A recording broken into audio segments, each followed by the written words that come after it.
Hi,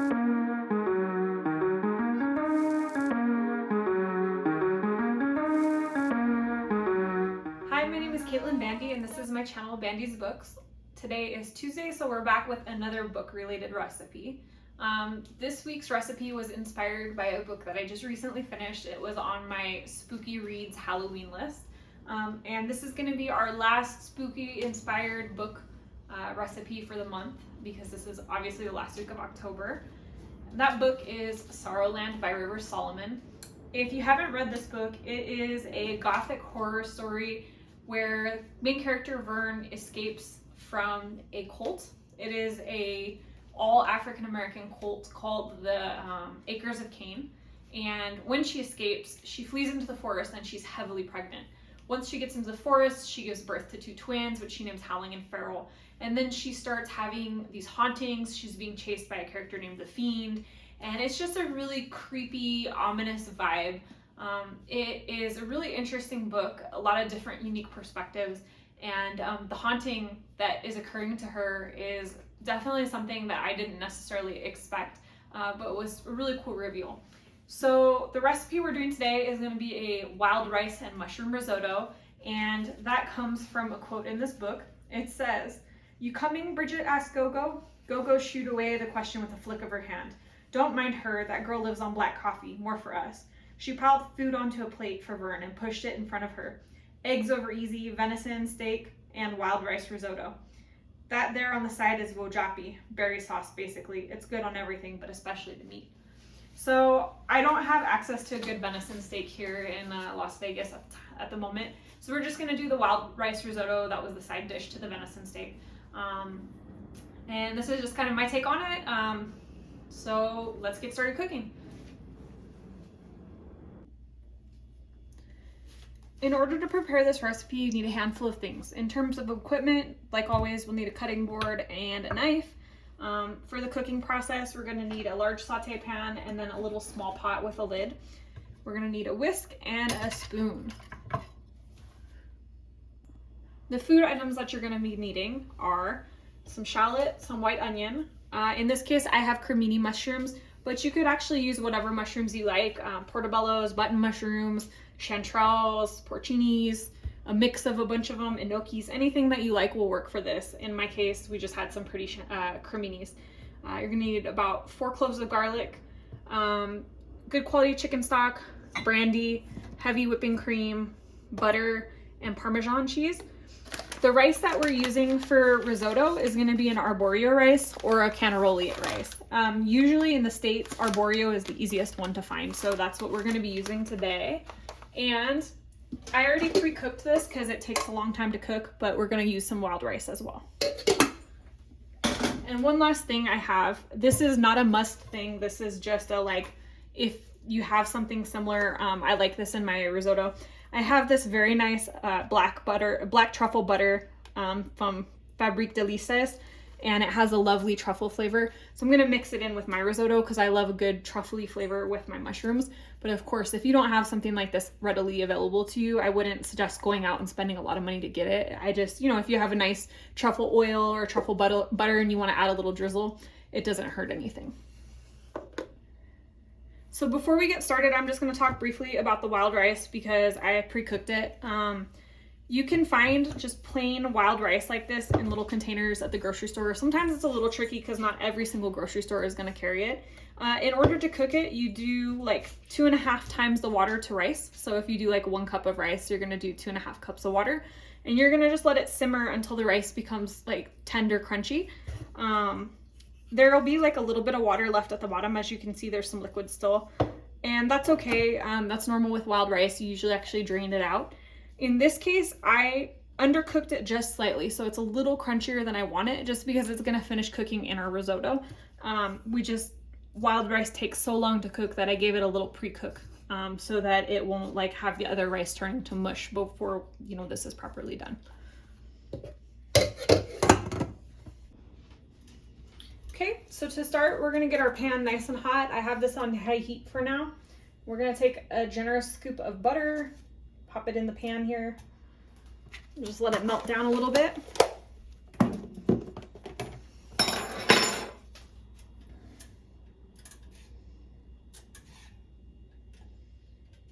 Okay, we're gonna add our mushrooms in.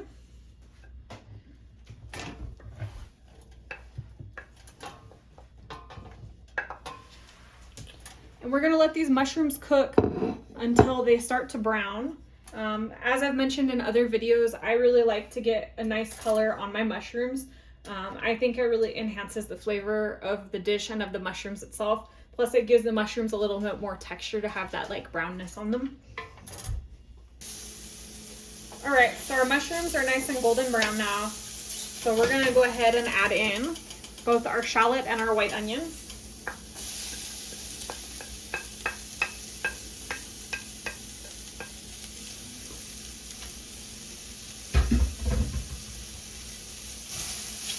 We're just gonna cook this down a little bit. We just want the onions to kind of get soft. We're not really going for caramelization on the onions, just a little bit of sweating, a little bit of,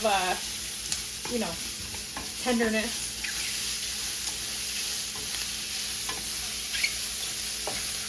Just gonna let these cook for a couple minutes. Okay, so our onions are just starting to get a little color, get nice and translucent. That's about where we want them. So we're gonna go ahead and add our garlic now.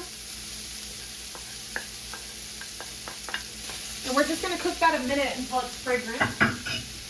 We just wanna be able to smell the garlic. We don't really want it to brown or cook too much. So that usually takes about a minute for the garlic to become nice and fragrant. I'm gonna turn down this heat just a tiny bit. Okay, the garlic is becoming fragrant, so we're gonna go ahead and add brandy.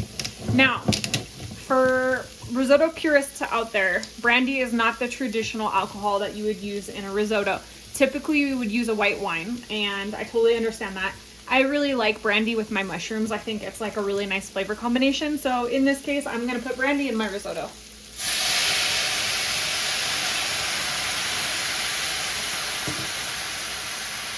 So we're just gonna give it like a half a cup of brandy. We're gonna use that to just kind of deglaze the pan. I've talked about this in other videos, but this brown stuff that gets stuck on the bottom of the pan is called the souk in French, and that is in essence the flavor of the dish. So when you have a really hot pan and you've been browning something off, usually you'll notice a lot of times recipes will call for like a liquid to be added, and that liquid is gonna release all of that flavor that's at the bottom of the pan.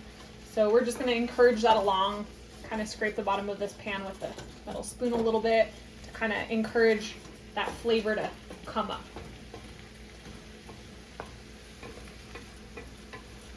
This smells so good. Between the brandy and the onions and the garlic and the mushrooms and everything, it already smells delicious. Okay, so we're just gonna let this cook down for 1 second. While it cooks down, I'm gonna go ahead and open up our rice.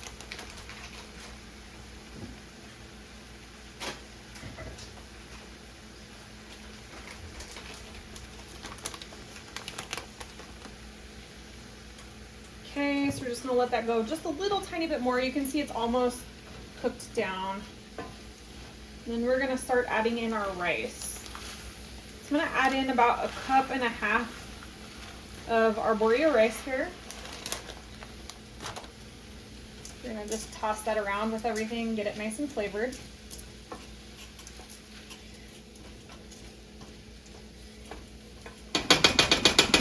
And this is really where the fun begins with risotto.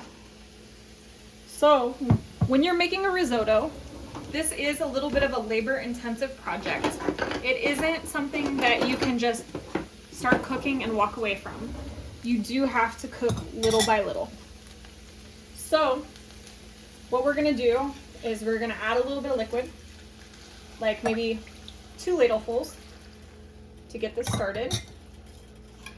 And then we're going to stir our rice in. So typically when you cook rice, you don't want to stir it a lot, because what happens is the starch on the outside of the rice starts to get like kind of creamy and sticky. But in the case of risotto, this is exactly what we want. We want that stickiness. We want the rice to develop a little bit of stickiness. That's what gives risotto that creamy texture. So how you reach that creamy texture is you sit and you whip your rice as it boils. And every time it absorbs the liquid, you add a little bit more until your rice reaches the point of being tender. So we're just gonna keep moving this around. So this is a patience game. This is, like I said, one of those things that takes a little bit more time because you have to sit here and baby it. You have to continually stir it for it to come out, you know, properly. So as you can see, most of the liquid's starting to absorb. So we're gonna add a little bit more.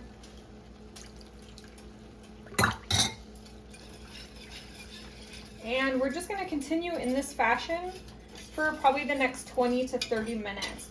You wanna cook the rice just until it's tender, but still has a little bit of bite. Just like pasta would be al dente, we want our risotto to be al dente as well. I know that like typically in American restaurants, when you're served risotto, it's kind of mushy. That's because it's a really hard dish to make in a restaurant, but if you have a proper Italian risotto in Italy, it usually is al dente. The rice is not going to be gloopy and squishy. It's going to be like a nice, loose risotto with a little bit of texture in the rice. So we're just going to keep babying this. We're going to do TV magic here. I'm not going to make you watch me stir this for 30 minutes. So we'll be back in about 30 minutes when the risotto is getting close to finishing up, and we'll show you how you finish your dish.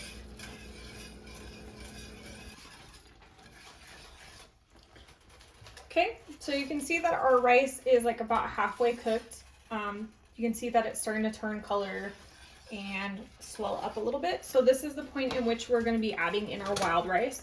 Remember, our wild rice is already partially cooked just because wild rice takes so long to cook. So we're going to go ahead and add this in at this point. So this is about the halfway point. Like I said, we're just going to add it in, let the wild rice finish cooking with the arborio rice.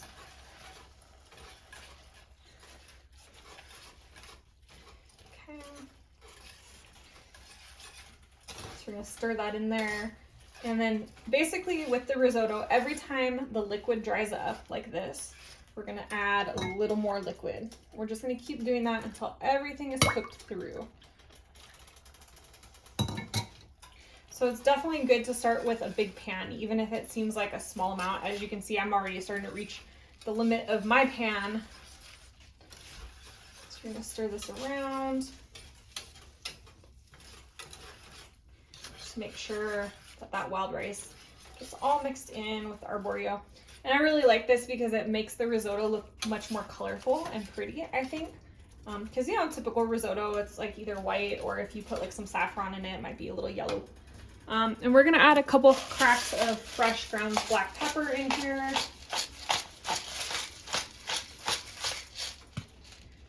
A little bit of pepper, maybe a little more than that.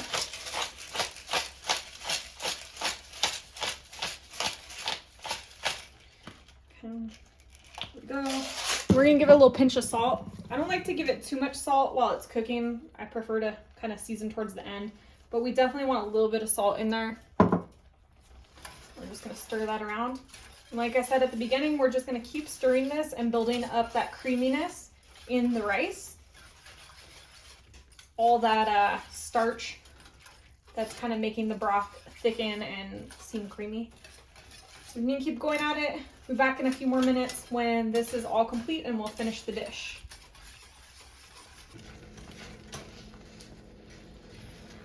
Okay, so as you can see, our risotto is nice and thick. All that liquid is cooked it into like a creamy, decadent rice dish. And our pan is like borderline overflowing, so I gotta be careful here with these last couple steps. So once you've got your rice to the texture that you like, this is how we're gonna finish it. So we're gonna add a little splash of heavy cream into our risotto. Technically, the creaminess of your risotto should already be well established by this point. As you can see, ours is nice and creamy and thick, but I just like to add a tiny splash of cream to enhance the flavor, to give it a little extra creaminess. This isn't the most traditional thing. So I'm just gonna stir in a little splash of heavy cream just to kind of give it a little extra decadence. Be careful not to slosh this over the side of the pan.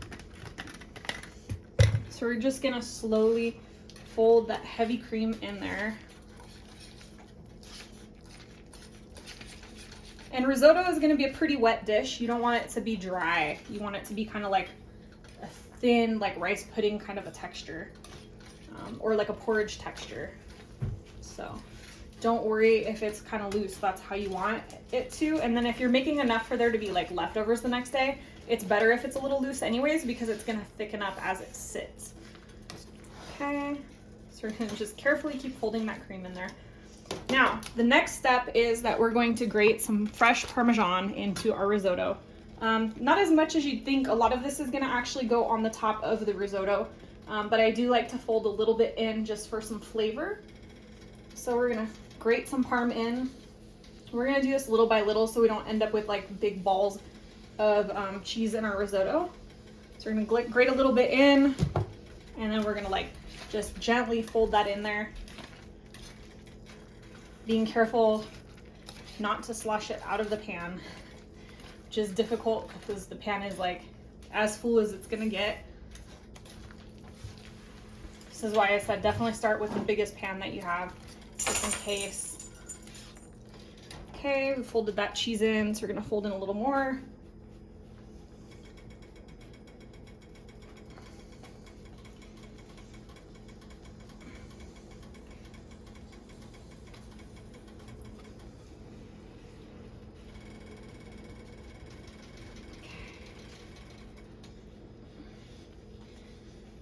You want to use a good quality Parmesan. Like, you notice that I'm actually like grating a block of Parmesan instead of getting, you know, Parmesan cheese out of a shred bag. And the reason is because like that shredded cheese, that pre-shredded cheese that you get in the grocery bags, it's not a good quality cheese. So when you try to melt it down in this kind of a dish, it gets like stringy and gloopy. So this is one of those occasions where you really want to get a nice quality cheese. Okay. And then, as I mentioned, this is not a required step. This is just something that I like. I happen to have this on hand. If I didn't have it on hand, I would still make this dish without it. But it's a black truffle butter. I'm gonna throw like a tablespoon of it in there just to enhance the flavor of the dish itself, because I had it on hand and I need to use it up. But again, like I said, if I didn't have it, I wouldn't like go out of my way and spend a bunch of money to get it. I just like, you know, like truffle flavor and thought I'd add that little bit in here. Totally not necessary. I know that truffle is not for everybody, and I know that it's also a very expensive item, so totally understandable if you want to skip that part. So we're just gonna whip that all in. Oh man, that truffle melting down in there smells so good. Okay, and then we're gonna go ahead and taste our risotto.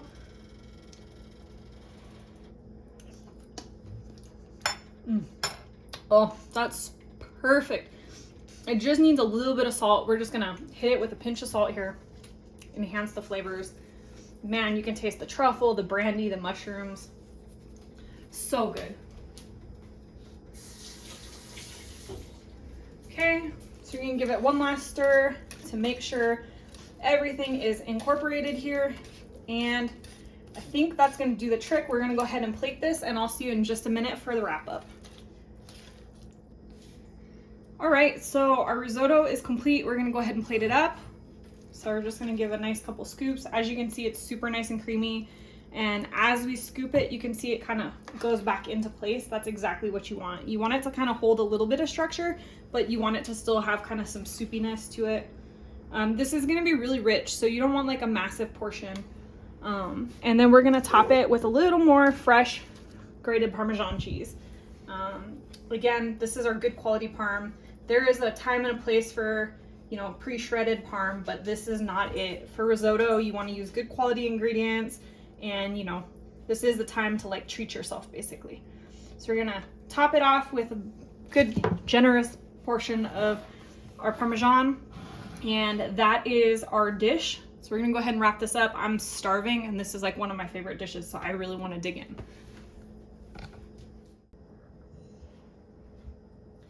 All right, so our risotto is finished. As you can see, we have a big pan of it sitting here. I've got my serving here. And like I mentioned, this was inspired by the book Sorrowland. They created a dish that was a venison steak with a wild rice risotto. So this is just my variation of a wild rice risotto. I know that risotto can be a little bit intimidating. It looks like a lot of work. It's actually pretty easy to do. It's just that sitting there and stirring the rice the whole time that you're cooking. but it is worth the effort. This is one of my absolute favorite dishes. It's so nice for the fall because it's warm and thick and comforting, it's filling, and it's just a real treat. So with that being said, I'm gonna go ahead and give this my first bite. Oh yeah. You can see the steam coming off of it. It smells so good.